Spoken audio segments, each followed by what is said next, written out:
It's conversation by conversation, moment by moment, day by day that you build a relationship and trust. It's like we plant and we water, but God brings the growth.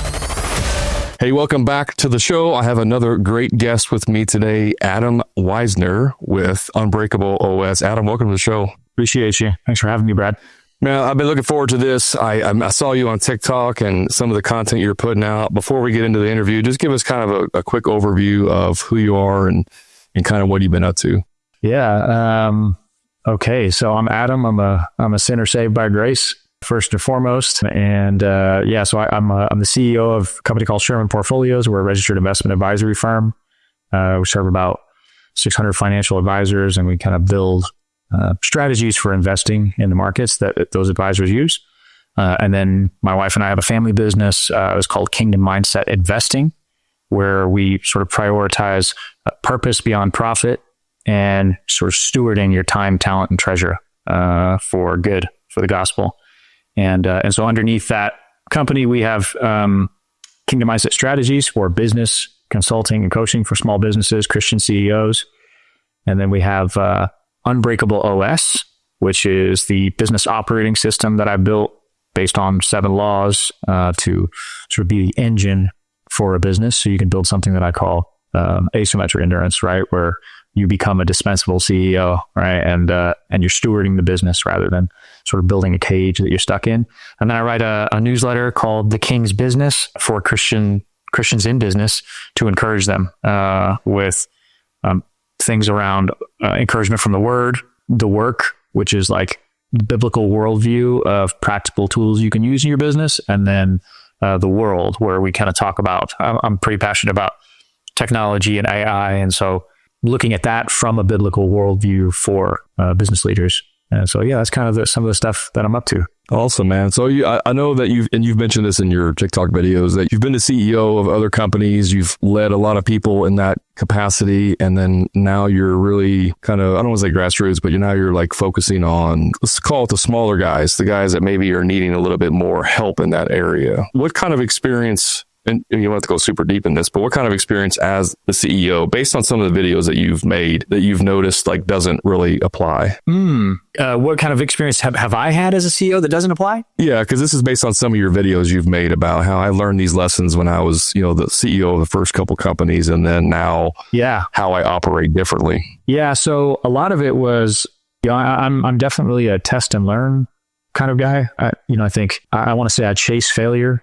Right? Because failure is feedback, and then feedback gives me information, and I can use that information to adjust behavior. So I sort of chase the failure, if you will. And, I think a lot of businesses, from my experience, small businesses, small business owners really start off with a good idea, kind of the seed of a good idea, but it's most times a product or a service that they then become a slave to, right? And they sort of end up building a cage that they have to be in all of the time, or else that business doesn't run. And so a lot of what I saw in the corporate world was people trying to make themselves indispensable, right? Like we all know those people who, right? It's like, well, you wouldn't understand, or I'm going to handle that, but I'm not really going to tell you that. And I've always been a bit allergic to that. Like I want to know there's nothing that complex that if you can't use words and explain it, that any of us shouldn't be able to understand. And then on top of that, I've just seen enough businesses really fail or get into serious trouble because they put too much emphasis on one person in the company, whether that was the CEO or somebody that was really important. And when that person was gone for one reason or another, whether it was death or a promotion or just a falling out, the business really struggles.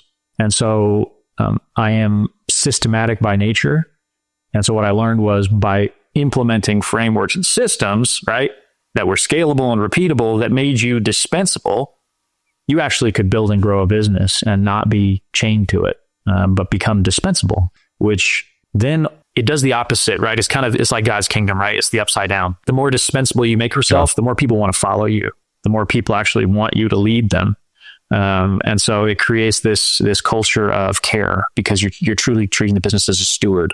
And so that was a big lesson for me. And a lot of freedom is supposed to come from wanting to be an entrepreneur or starting your own business. And for a lot of people, it does the opposite, and they just don't realize it. Yeah, I mean, it's such a limiting belief that, like, we're as a CEO, indispensable CEO. It's like, I want them to depend on me because I don't want them going and doing their own thing or whatever it might be. And so the limiting belief is like, if I make myself scarce or dispensable, then I'm going to lose everything that I have. Yeah. Yeah, no, and it's a scary thing. I mean, I think even just coming up with the term, right, the dispensable CEO was a little scary to people. I'm the CEO of a large registered investment advisory firm, and I'm sitting here calling myself a dispensable CEO, right? So wait a minute, does that mean that they're going to go, well, we don't need you, right? The concept is more than that. And what that really means is that you see this not as your business, but as the king's business, and that you are truly a steward of that business. And when you approach it from a stewardship perspective, you actually lead the best businesses, because it's not coming from selfish desires or from a spirit of fear, but it's coming from a place of true care. And it's not coming from a selfish place, right? You need to lead selflessly, because if it all depends on me and then I am gone tomorrow, there are families and lives and fathers, mothers, children that are impacted if that business goes south because of my choice to make myself the bottleneck, right? To make myself the thing that everybody relies on. Yeah, I mean, we're talking about servant leadership, right? I mean, it's biblical. It's in the Bible, like servant leadership. And a lot of guys don't understand this. Like, you work for your employees. Your employees don't work for you. Like, you work for them. Your job is to make sure they have all the tools, all the resources, all the training, everything they need to do their job effectively. And I see this a lot, and it makes sense, especially in blue collar, service based, construction. You got the guy who's a carpenter. He knows how to build decks, and he's like, I'm going to start my own business. And the framework, the mindset of that is, I just need to know how to build great decks, because that's all people care about. It's not, I need to learn how to talk to my employee in a healthy, emotional way, and have this relationship. That's definitely not the first thought. Yeah, it's not. I mean, let's be real, blue collar, you think rough and dirty and tough guys and a lot of masculinity and all that.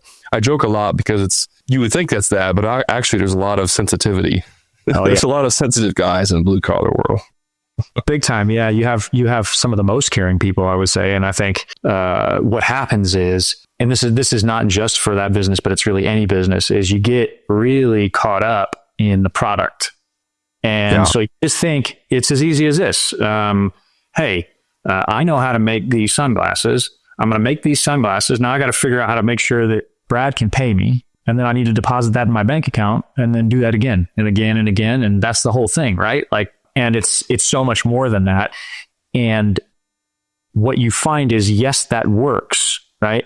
But that's why the phrase, what got you here won't get you there, exists, right? It's like, you definitely can build a business to a point, right? And then what that point is this the point of your dispensability. That's when your business stops scaling. So when people are chasing, like, I want a 10X and I want to scale my business, the point that your scaling stops is the point that is too dependent on you or one other person, right? Or two other people or three other people. It has to be something that is built with a level of business autonomy, right? And that's how why a lot of these guys get frustrated on the other side of trying to sell their business, right? Private equity is not. So I was in the automotive world, and you had a lot of 40, 50-year-old multi-generation companies in the automotive world, same idea, a lot of blue collar guys, and they're frustrated because the private equity firm comes in and goes, well, like, this business isn't that saleable. You're going to get a 2 times multiple on your net or your EBITDA. And they're like, wait, what? But the market's doing 6. It's like, yeah, for businesses that are sellable. So how do you make your business sellable? So then what do? They go, all right, Brad, we'll buy the business, right? But I need you to stay here for 5 years. Yeah. We're going to do an earn out. And during that earn out, AKA, we're going to make sure that you ensure that the business doesn't fail, that we keep getting those new customers because it all relies on you anyway. And while you're doing that, we're going to document all your processes. We're going to build all of the systems. And then at that 5-year mark, we're going to buy you out. We're going to resell it to somebody else because now it's worth 2, 3, 4 times more. And people wonder how they get there. And it's because you made yourself indispensable. When you make yourself dispensable, you can leave your business to your kids, right? You can hand the keys over to anybody you want because you've built an engine and not a cage. And it's really hard to do when you wake up in the morning and you're like, I got to get the job done today. That's all I'm thinking about is getting the job done. So you got to get yourself out of that. And it's difficult for a lot of people, and it seems overwhelming, but there's some real simple ways to attack it.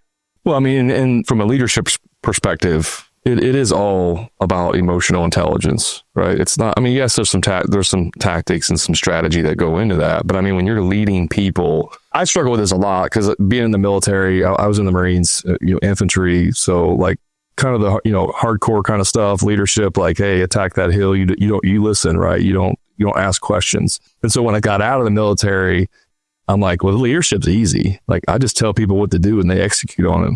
And it's like, no, because they have free will. Like they don't have to listen to you, right? It's different than the military. It took me a long time to really learn that. I mean, several years to like, okay, that works in the military, that style of leadership. It does not work in the civilian world. Well, and I would call that something slightly different, right? So I would call military leadership is supervising, right? It's supervising execution in the sense that if you we talk to our kids about this all the time. If you look behind you and no one's there, you're not a leader. Yeah. Meaning people have to want to follow you. If people don't want to follow you, you're not a leader, right? They're following you because the system has them in a place that they have to, because they're in. Yeah. So that's the emotional intelligence side where like people have to want to follow you. And so how do you get them to want to follow you? Well, it's just like anything else. You have to develop a relationship. You have to actually care, right? It's like they don't care what you know until they know that you care. You can give them all the direction you want, but they have to know that you're bought in on what it is that they want. And that's one of the laws of Unbreakable OS is, built around how do you invest in the human, right? Like in a genuine and authentic way. That's more than just supervising the numbers while not giving that up, because that's usually people think very binary. It's like, well, I can't just be soft. I need to manage them to the numbers.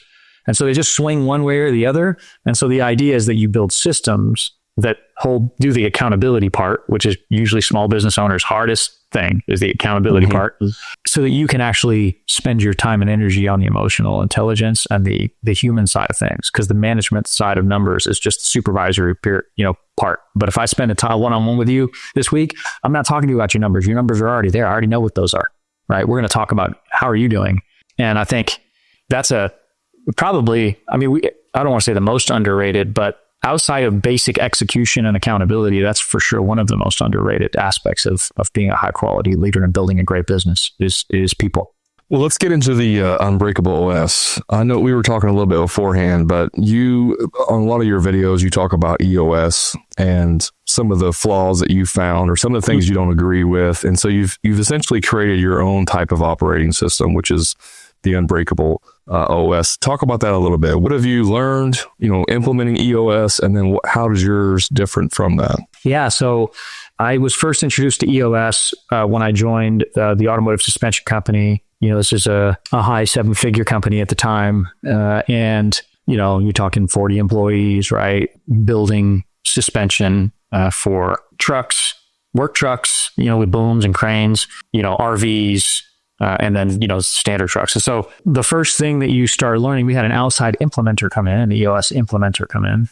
I read the book Traction and I thought, wow, there's some really interesting stuff in here. And so we started applying the tenets of it. And I would say the most basic way to explain EOS is that there are sort of 3 keys to EOS, right? 3 things that you would need to focus on. One is setting your vision traction organizer, as they call it, a VTO, which gives you like a 3-year, a 5-year, and a 10-year target. And you figure out what your unique selling proposition is. Some of this, I would call it corporate stuff. Okay. And then you run level 10 meetings. So they would basically just have weekly accountability, right? And you have a 90-minute meeting and you process issues where people discuss what's going on. You hold people accountable, and then you set goals, rocks that you need to get done every quarter, right? So we're going to set the rocks. What are the most important things we need to do this quarter? And that was a huge part of EOS. Kind of, I would say it's the biggest part of what people use EOS for. And then the last part is something they call the accountability chart. It's really just the org chart. Do you have an org chart in your business? And if so, who's in what seats and who owns and is responsible for what? And that's, to be honest with you, in most small businesses, that's the most interesting one, because normally they don't have it, or they're like, well, Joe kind of handles international and he's got domestic, but this guy handles the bid bonding, but he also kind of does, but outside, right? So you've got these sort of random, and so EOS says, no. You need one neck to choke.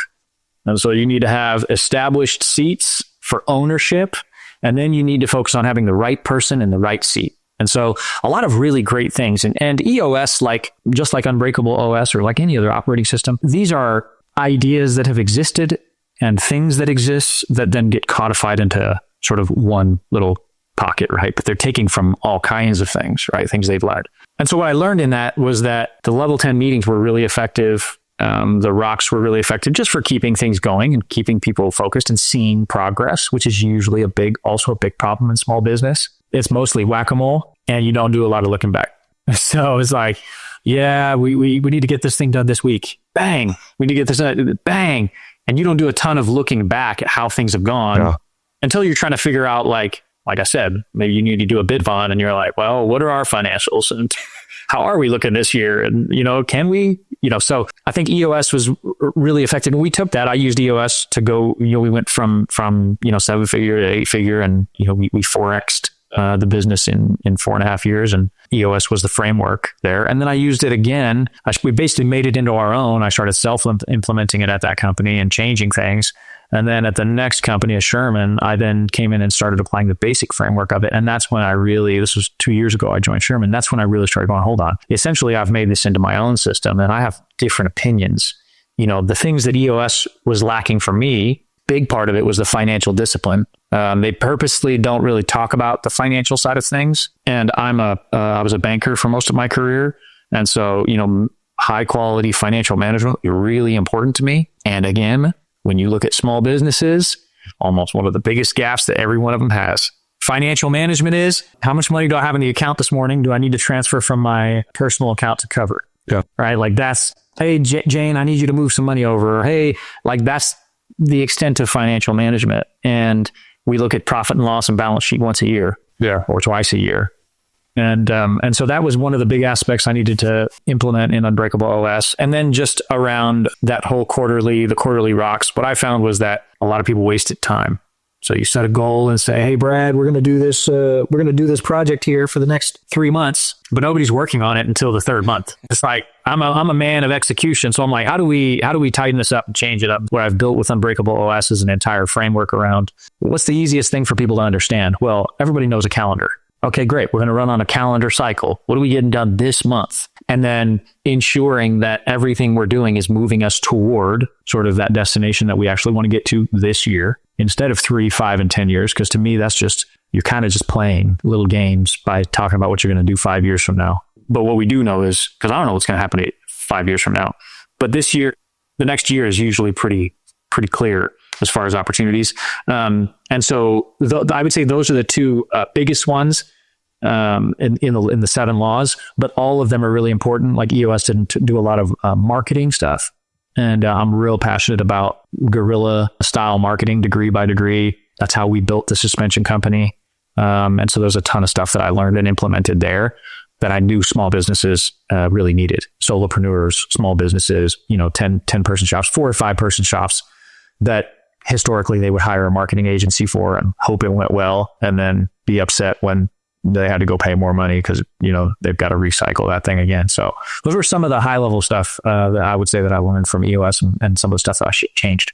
And we were talking again that the Unbreakable OS is an actual system that you're rolling out here in the near future. Is that something that like anybody can just get in? Is it going to be a book? Is it a software? Like, can you talk a little bit about that? Yeah. So I am writing a book. It's called The Dispensable CEO, and it'll be the 7 laws of Unbreakable OS. For me, it's more what I would call a field guide. Like I don't need another business book hearing about what Amazon did. I need you to tell me what to do and how to get things done. So that's kind of how I'm writing the book. Yep. It's an execution book. I even have the first chapter I'm writing is called Skip to the End. And, because a lot of 300 word blogs could be 300 page books, and a lot of 300 page books should be 300 word blogs, especially in today's AI world. Yep. And so I just spend like 4 pages saying, read these 4 pages. I'll summarize the whole book for you if you don't want to read, because if I can't do that, then it's probably not simple enough for people to execute and implement. You don't need to read some big, thick book. And that's my whole MO is how do I keep things that are highly complex very simple for people to execute on. And I prioritize execution over everything. To your question on the system, yeah, it's going to be an actual software system for the execution. that anybody can use, whether they're a solopreneur or, somebody with a bigger business. It's going to be $10 a month per user. I'm building it to be very accessible for everyone. Nice. And then I'm actually going to be building a personal version of it. So in Unbreakable OS, you set your big 3 goals for the year. For finance, growth, and operations. And that's kind of the beacon for everything you do in your cycles. But I'm going to be doing the same thing on the personal side of things, where you'll have a big 3 for mind, body, and spirit. Oh, I love it. And then you can hold yourself accountable to, like, how am I moving this year toward those things? And same idea, right? But really on the physical and spiritual side of things. Well, I'm going to be following it close, man, because that's, recently in the last year or two learned about EOS, and it's like, there's no way really for me to implement that into a training for smaller guys. I mean, as far as me, like teaching them that, you can go read the book Traction or Rocket Fuel or some of the other ones out there, but it's really just, for the small blue collar guy, it just doesn't really work. Right. And so I love the idea. I'm also a huge fan of taking complex stuff and making it, dumb it down as much as possible, right? KISS method. So I'll be watching it and, maybe even telling my guys, hey, you need to be switching over to this type of operating system. Obviously, and I'm sure you'd agree with this, like this isn't completely changing your business and how you do things. It's just ways to stay focused on what's important in your business. Yeah, it's a way to build an engine that you can then just put the fuel in, right? And then you can hit the gas or take your foot off. You can idle, you can go 20, you can go 15, but it's something that you can go 150 on. You can go 200 miles an hour. You can go 0 to 60 in, 2 seconds. Or, right, and this is the whole concept, right, is that you should be able to have asymmetry, right? And the 7th law, which is kind of the capstone, is asymmetric endurance. And the concept of that is that the growth of your business and your involvement need to move in opposite directions. So as your business is growing, your involvement should be decreasing. And similarly, as your business is shrinking or it's stuck or it's new, your involvement should be going up, right? And so this is the versus some of the others are like, man, you need to get out of the business. You need to fire yourself and hire somebody to come do that job. While that might be true for certain stages of certain businesses, it's more likely that you actually need to be more involved to get the systems built because you know it better than anybody else, and then get yourself out of it as it grows. So yeah, the operating system, honestly, and I've said this now, like I have the resources that I started with by creating sort of PDF worksheets to implement it. And those are all on my website, unbreakableos.com. People can go get them, use them now. They don't even have to use the software. And that was my one of my big struggles is like with EOS was like, well, you need an implementer. Yep. You need to hire a professional implementer. I got to pay him $10,000. He's going to come in for $7,500 a day. And he's going to be the person. Well, now I got to rely on an implementer. Yep. Right. And so the Unbreakable OS is built for you to be able to implement yourself and for you not to need me or anybody else. Right. Because that's how I would like to be given a system to use. Right. I want to build something that I don't have to then rely on someone to deliver on my marketing or rely on somebody to help me make sure that system is churning. So yeah, I think it's kind of like codified goal setting and accountability for your business. That's the first iteration of what the software is, because it's mostly focused around the law of decision velocity, which, for me is like, here's how we execute better, which is what a lot of people. And then the other laws will come in later, right? Around the financial discipline, around applying first principles thinking, around having a purpose that's bigger than just profit. Those laws will come in as it's built. The book will have all of that. The software initially is just going to be like, all right, Brad, if you want to make sure that your business is moving toward your goals meaningfully with accountability and with progress and progression, you can use this right now and do it. Hey, just a quick time out from the show. If you're a frustrated contractor who's dealing with low profit margins, stuck working on the tools every day, or doing free estimates for people who are never going to hire you in the first place, I invite you to my private contractor community, the Profit Club, where contractors just like you are adding 2 to 3 times more profit each year without producing any more jobs and finally getting completely off the tools to never do another free estimate again.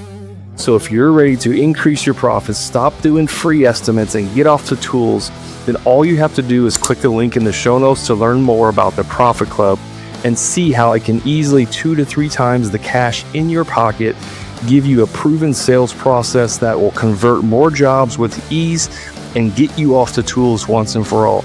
And the best part is you can do all of this without having to produce more jobs than you currently are. Click the link to learn more. Now let's get back to the show. I love it.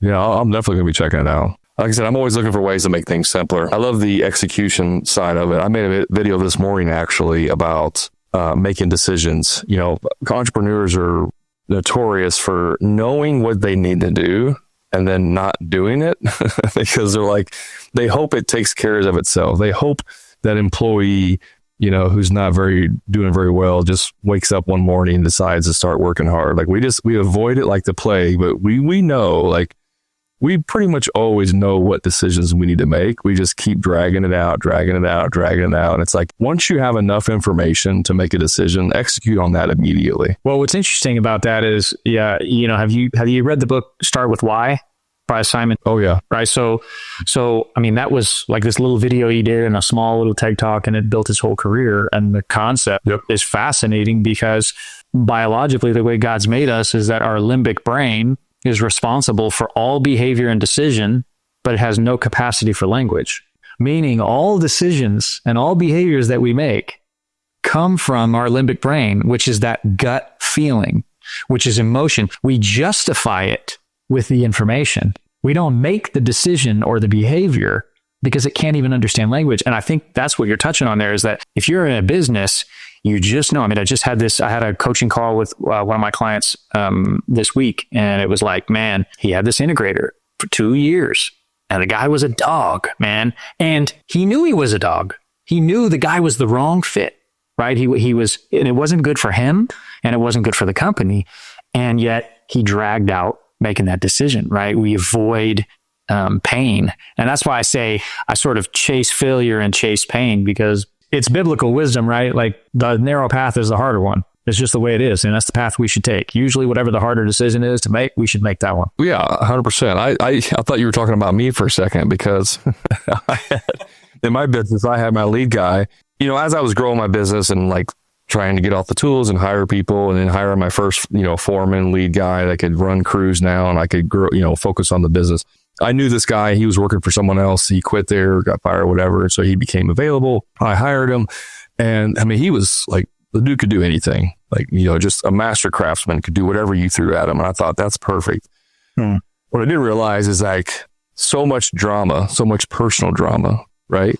Great craftsman, terrible employee, you know? And so like he worked for me for almost 2 years, and I thought I couldn't replace him. I thought I couldn't find anyone else. I thought he was the best thing that ever happened to my business. Eventually, long story, he quit. And once he quit, I shortly realized after that, like, no, he wasn't actually helping me. He was actually holding me back, but I couldn't see it. Right? I wouldn't accept it. And so like, we've had conversations this week in my group about that exact thing, firing an employee who's not performing. And like, we talked about this 3 weeks ago, and we determined then that you needed to let him go or demote him. And now we are today, 3 weeks later, finally letting him go. And it's like, why does it take so long to get to that decision? I think, you know, a lot of that from a biblical perspective, we really know just how much grace, you know, Jesus has shown us, right? I know that this morning I woke up and failed, you know, him, and yet his love persists. And I think for us, there's that, I would say, like in that limbic brain, right? Like, we know that person needs to go, but we also know it's going to be hard for them. We know that it's going to impact their life. We know that it's going to, you know, it's hard. And I think what we don't think all the way through is that on the other side of that, for most people, is growth, right? Most of us don't learn from our wins ever. Right. We learn from our failures. And, you know, we can look back in our lives and see the times when it was the hardest. That's usually when we learn the most, right? Because it was so difficult. Like anything is on the other side of something that sucks. And so we avoid it because it seems counterintuitive. But from a biblical perspective, you know, I think speaking the truth in love, right, and in compassion is still speaking the truth. And I think the faster we can just make those decisions, right, with a multitude of counselors, with, the process that should be in place to give that person every chance that they can get to come alongside them, to serve them better, right? As a part of like my one-on-ones, for example, and for all of my managers, there's only 3 questions that I have them ask. They ask, what are you proud of right now? They ask, where do you think you have an opportunity to grow or get better? And then the last question is always the same. It's, what can I do to serve you better as your leader? And you give people opportunities every week to tell you, hey man, you know what? Actually, I've been really trying to do this thing and Joe's been in my way or whatever, right? But there's a constant posture without just saying I'm a servant leader of going, no, like I want to, and I'm going to keep asking you, how can I serve you better? So I think the more we do that, the more then the truth in love is something that we can practice with a little bit more speed rather than avoiding it. Well, I want to ask you a question, but before I do that, you would probably agree, like it's not just, obviously they want to know that you care, right? Your team members, your vendors, whoever, they want to know you care. But that usually doesn't happen in one instance.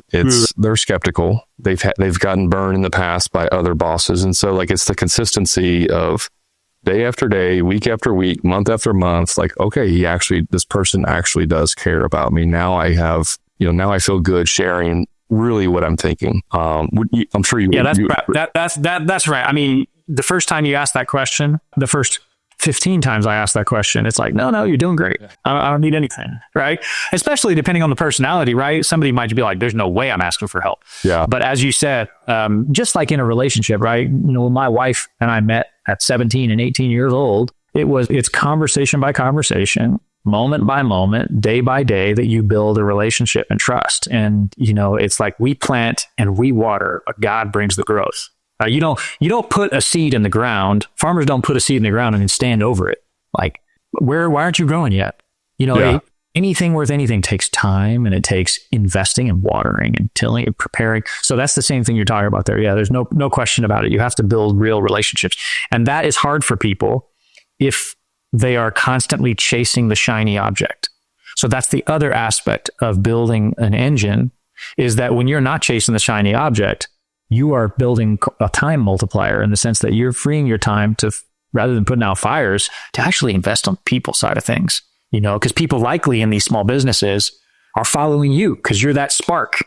You're that spark in the business, right? Like my best analogy is that most small business owners are the spark, and their business is a box of fireworks. And what's cool is sometimes it's a great show, but other times it might blow your hand off or burn down everything you have because your energy is that spark. If you can build an engine, then you can have that fuel. You're the fuel now. Just put the fuel in the engine and decide how fast you want to go. I always say we're the firefighters in our business, but a lot of times we're also the arsonist. Right? That's exactly right. Yeah, man. We're sending. The question I wanted to ask you earlier was, you were talking about like, working or helping people and just having the Christ, centered focus on it. But what about for like non-believers? It sounds like you're saying even non-believers deep down inside actually want to help people and care about people. So I'm just curious, like, not to separate the two, but it's easy to say, Christians and believers, that's easy. But what about people that like don't believe in that? Do you still think they have deep down inside, they care about people? Yeah. I mean, I think there's a couple of ways, right? Like, so I was an atheist until I was 18. And so there's no question of, do people in the world of all belief systems, are many of those people wanting to care for other people? And of course, 1,000,000% yes. And I know lots of people, and I'm friends with people who don't believe the things I believe. And I find it fascinating. And it's diversity of thought is a really important thing, right? It's like God tells us to have a reason for the things that we believe. I think from a biblical worldview, you have to come back to the basic question of what is good, right? What is good? I don't want to get all like too deeply philosophical here, but for me, it's stewardship of the time, talent, and treasure to reflect the grace and love of Christ that I've received. And so, like I say with Unbreakable OS, it's rooted in biblical wisdom. Every law is rooted in biblical wisdom, but you don't have to believe the Bible to be able to apply all of those principles. And if you apply all those principles as an agnostic or an atheist or a Muslim or anybody, you're going to lead a great business.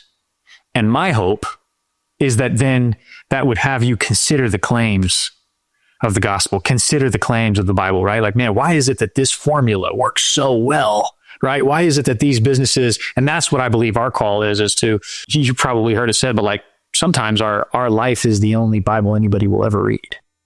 Right, say that again. Your life might be the only Bible anybody ever reads. I've never heard that. And so it's like the preach the gospel and when necessary, use words. Yeah, I mean, it's like live like everyone's watching because they are, right? And represent in a way that people might say, hey, Brad, why do you do things this way? What is this joy that you have? Why do you care for people this way? Why do you manage your finances this way? And then you have that reason, right?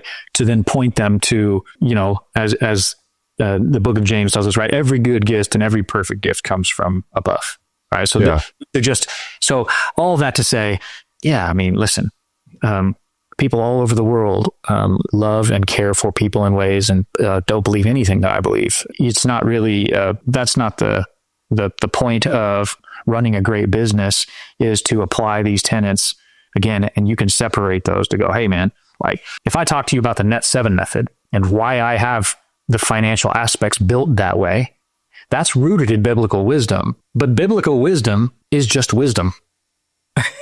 And anyone can use it. Yeah. Well, I mean, the Bible is the best business book out there, right? That's it. That is the whole book, man. You read that, you'll know exactly how to run a business. How do you separate the business's need for a decision of any kind versus your employees' needs of caring for them? Like, for example, I got to fire someone, right? They're just not performing. They got to go. We can care for them, right? We want them. We don't want to just throw them away. But the business obviously needs to be profitable. It needs to be successful. So, like, how do you separate that natural desire to want to help people, and then, because I think that's where guys get stuck. Yeah. You know what I mean? Like earlier, we're talking about they don't want to fire someone for 2 years because they don't want to fire this one person. I remember I hired a guy one time, and I fired him 3 days later. He had 5 kids at home, and his wife stayed at home. Like that decision definitely impacted him and his family. Mm-hmm. I don't think the separation there. I think that when you look at everything, it's kind of like when people say like, tithing, right? It's not really how much you're going to give God, because it's all his. The question is how much you're going to keep for yourself. And so when you look at business, we see this. This is why I write the King's business, because this business is not yours. It's not mine. We are stewards. It's his business. It's all his. Everything's his, right? And so when I look at something like a business where you have somebody who's underperforming, you as the CEO are a steward of this business. And it's not just that one person, it's the entire business. It's the livelihood, right? So you can run that thought experiment down its natural end. Well, what if that person underperforms, which then impacts the company, which then impacts the other 50 employees here? So have I made this decision for that? So I think true stewardship is ensuring that you're truly investing in them, that you're caring for them, that you're training them, that you're equipping them, that you are putting them through things like, rather than just firing them, did you put them through a performance improvement plan? Did you give them like, hey man, here's this verbal warning. This is what I need you to do. Okay, here's this written warning. For the next 60 days, we're going to track these things and I'm going to come alongside you. And then at that point that they get to, that they're just not performing, it is good stewardship, right? To be able to do that. So I think it's a matter of ensuring that you see your business from a stewardship perspective. And when you do, you're going to manage it like it was Jesus' business, right? And that is not like, oh, well, if it was Jesus' business, it just wouldn't be profitable and he'd have anybody who didn't work any other way. There's a difference between our eternal salvation through grace, right?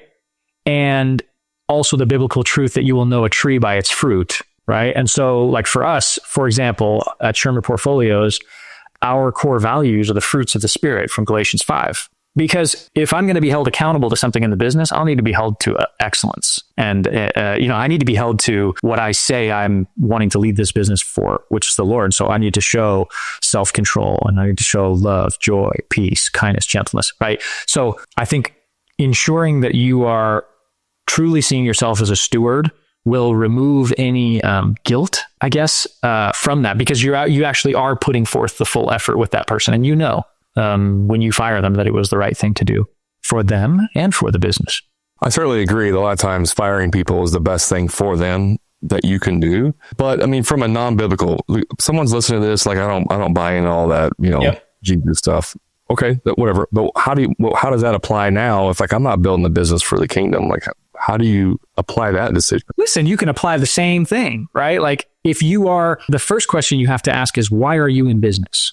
Okay. So if you are in business just purely to make money for you so you can get rich, then yeah, I mean, it doesn't really matter, right? Fire the person because they're not making you money. That would be my advice, right? In the sense that because you've set your GPS destination as profit is everything. That's all I care about, which means everything goes through the filter of profit. And if you are not moving me toward profit, then I am going to separate myself from you. What I will say is it's delayed gratification is what you should probably be thinking about. Yeah. Right. Meaning, when you invest in people in ways that's meaningful, well, then you have better employee retention, which costs you less money, which makes them more productive, which makes them happier, which increases their tenure, which makes you have a better business. So from you don't have to use any biblical worldview to apply that, that knowledge into your business. But, you do have to ask yourself why you're in business. And then you just need to be able to be intellectually and spiritually honest with yourself, or if you're not spiritual, that, hey, man, that's what we're here for. And you will attract and repel those people into your business. You'll get people in who are with that and who like that. Yeah, I'm here to make money too. Well, let me ask you something a little bit different. With the company, the investment business that you're in, do you have staff, right? Employees that work there. Are they all Christ-centered? Do you have some that are atheists or non-believers? Or how do you have that culture? At this point, everyone who's in the company does profess to be a believer. When I came in 2 years ago, it wasn't a Christian company. I rebranded the entire company. So right on our front door now, right? It's like we launch financial strategies to propel lives for Christ. Our core values, fruits of the Spirit. Our whole logo is designed around an expression of the gospel. In my email, it's got a Bible verse, Hebrews in the bottom. So the whole reason I joined the company is because I wanted to lead a business for Jesus from the front door.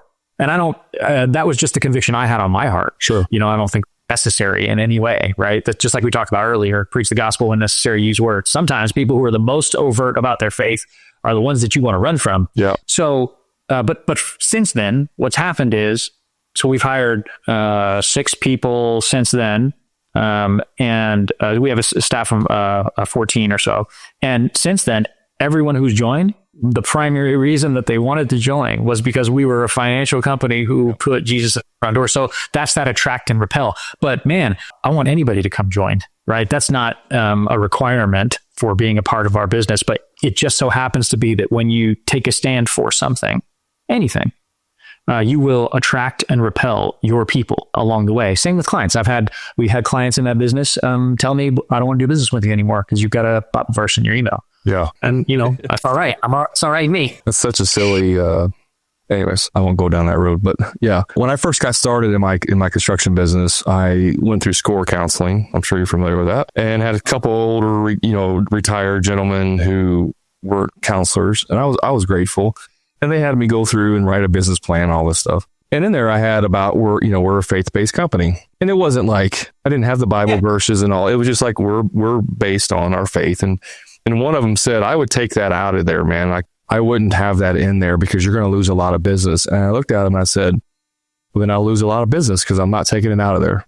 And I promise you, the kind of money and the things that come, you won't want it. If you believe what you say you believe, then the money is that you need to have a level of apathy in relation to money.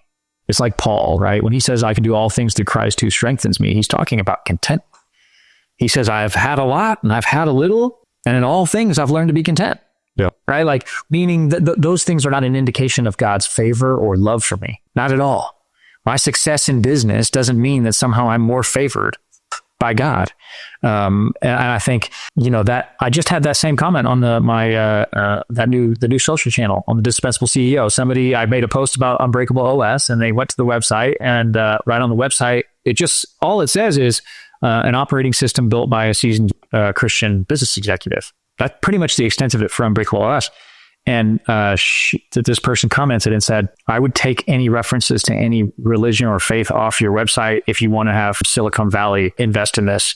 And they're very sweet. They said, hey, I hate to say it. Did you make a response video to that comment? I did. Yeah, I saw your response video.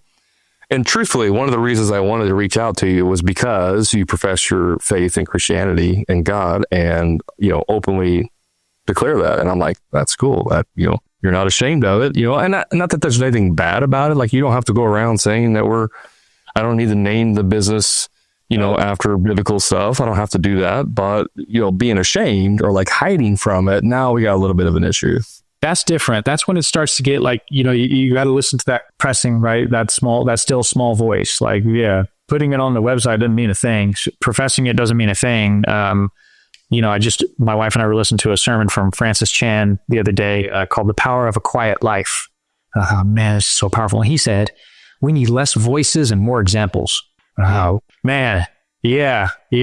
And at the same time, right? Like, how are they going to know unless we preach? And how are they going to be reached unless we, right? So we're called to be that salt and light. And I think that's the whole, what does God put on your heart about what that looks like in business? And it's going to look different everywhere. And, but to the point that you are somehow ashamed, or you're not doing it for fear of making less money, you probably need to go the other way.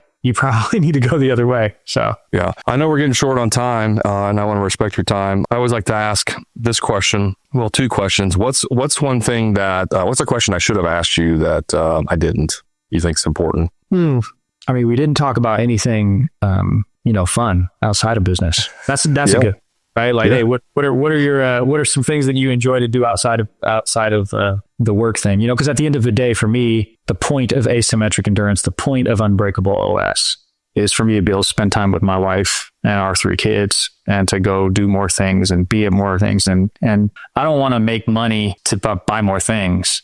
Right. I want to do that to be able to spend more time with the people that I love, doing the things that I enjoy. And that might be building new businesses. That might be doing these other things, but it's that option. It's that optionality that you want to create for yourself, right? Where you have a choice and you're not in a cage, right? But you actually have a choice to do something else if you wanted to tomorrow. Love it. Yeah. Live abundantly and give abundantly, for that matter. Mm-hmm. Adam, thank you so much for being on the show. Where is, if somebody wants to learn more about your services or, the Unbreakable OS you're coming out with, what's the best place for them to go? So, unbreakableos.com is the website for the business operating system. And then thekingsbusiness.co is the newsletter. And you can just get that newsletter or sign up for that newsletter for Christian business leaders. And then, of course, at the Dispensable CEO on Instagram and TikTok and YouTube for TikTok. Is it just the dispense, or is it just Dispensable CEO? The Dispensable CEO. Okay. We'll put the links in the show notes so you guys, that you can go there and grab them there. One last question I always like to ask everybody, Adam, is what's that book that you are currently reading, or one that you would recommend? Oh man, I got so many that I would recommend. Pick one. There's a book called Slow Productivity by Cal Newport. I would highly suggest that one. And it's obviously, you've got a lot of it in the title there. And then for service, on the service side of things, there's a great book called Unreasonable Hospitality. That's a really, it's a fun one. It's an interesting one. It's about a guy who built the best restaurant in the world, #1 rated restaurant in the world, and what he learned about service and serving people. There's a lot that you can pull from that if you enjoy figuring out how to serve people and kind of deliver on a hospitality perspective. I'm pretty sure that's the book I'm actually listening to right now. Oh, like Will Guidara? I mean, I'm just checking here. Oh, no, I'm sorry. I think I've listened to it in the past. I'm listening to Oversubscribed right now. Oh, sure. Yeah. Okay. Yeah. Slow product. I'm an interesting one because it's figuring out the ways to, and the why behind how you can build and do great things without this sense of panic and rush. Yeah. I'm going to check that one out. I've never even heard of it. So Slow Productivity. I'll definitely check that book out. I appreciate that recommendation. Adam, thanks again for being on our show. It's been a pleasure. Yeah, man. Appreciate you having me, Brad. TikTok did it again. It sure did. I've done a lot of interviews off TikTok. So, there's a lot of bad things on that platform, obviously, but there's also a lot of good things on there too. So, anyways, but Adam, thanks for being on the show. Guys, you know where to find me on the socials. Just search for the Hammer and Grind Podcast or go to the show notes. Thanks for hanging out with us. And remember, until next time, profit is not a dirty word.